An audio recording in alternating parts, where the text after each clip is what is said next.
Al Capone wasn't just a gangster, he was a businessman operating in one of the most profitable industries in American history, an industry created not by free market competition, but by government policy. Prohibition didn't just outlaw alcohol, it manufactured a market, erased legal competition, and handed the supply chain to whoever was bold enough to take it. That market turned ordinary criminals into multimillionaires, corrupted entire cities, and proved a timeless rule of economics. When lawmakers ignore demand, someone else will supply it. When the 18th Amendment came into effect in 1920, banning the manufacture, sale, and transportation of alcohol, the United States government sold it as a moral crusade. Alcohol, they said, was the source of crime, poverty, and domestic abuse. Eliminate it, and society would clean itself up. But this was a political promise, not an economic calculation. The demand for alcohol didn't vanish overnight. In fact, in many places, it grew. And where there is demand with no legal supply, the price rises. That gap, the one between law and reality, was where Al Capone built his empire. Capone was born in 1899 in Brooklyn to poor Italian immigrants. By his early 20s, he was already embedded in organized crime. But Chicago during Prohibition wasn't just a city of opportunity, it was the epicenter of an economic revolution in the underworld. Liquor wasn't just a vice, it was the new oil. And Capone, with his talent for organization, connections, and ruthlessness, was perfectly positioned to dominate it. His operation wasn't a ragtag gang selling bottles in back alleys, it was a vertically integrated enterprise that would make a corporate strategist proud. Capone controlled breweries, distilleries, import routes, and distribution networks. His product flowed into hundreds of speakeasies, underground bars disguised as soda shops, nightclubs, or backrooms, each paying for the privilege of access to a steady supply. His organization earned an estimated $100 million a year in 1920s dollars. Adjusted for inflation, that's roughly $1.5 billion today. Capone wasn't just making money, he was laundering it. The profits from bootlegging were illegal, but Capone understood the importance of legitimacy. He invested in restaurants, nightclubs, and other cash-heavy businesses, which both masked the origins of his wealth and gave his criminal empire a public face. Bribes ensured protection from law enforcement. Politicians looked the other way. In a city where Prohibition had turned half the economy underground, Capone wasn't an outlaw.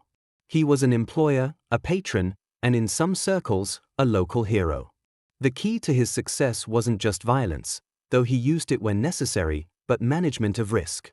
He understood that Prohibition was both his opportunity and his vulnerability. His profits existed because the product was illegal. The day it became legal again, the margins would vanish. So he diversified. Gambling, prostitution, and other rackets became part of the portfolio. But alcohol remained the cornerstone because the economics were unmatched. Here's what made it so powerful. Before Prohibition, alcohol was a low-margin commodity.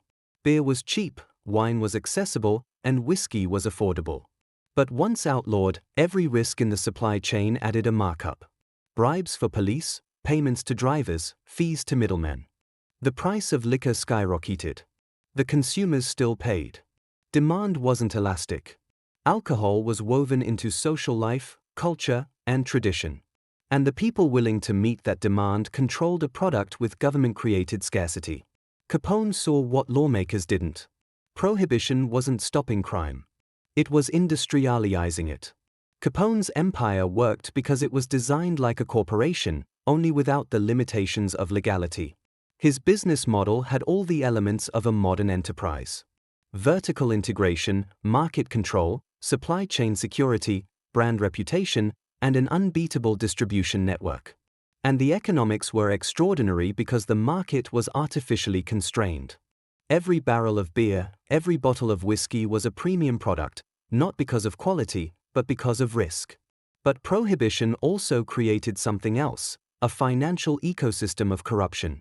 Capone's money didn't just flow to gangsters, it flowed to police officers, judges, city officials, and even federal agents. Corruption wasn't a side effect, it was the operating system. When the legal system becomes dependent on illicit money, enforcement is never truly about law, it becomes about price. By the late 1920s, Capone's reach was so extensive that Chicago politics and organized crime were essentially two sides of the same coin. Businesses thrived or failed depending on their connections to the outfit. Rival gangs tried to muscle in on distribution, leading to turf wars like the infamous St. Valentine's Day Massacre in 1929. Violence was the visible part of the empire, but it was not the foundation. The foundation was finance, and Capone's control over that finance was what made him untouchable for so long. Yet power built on policy is always vulnerable to policy change.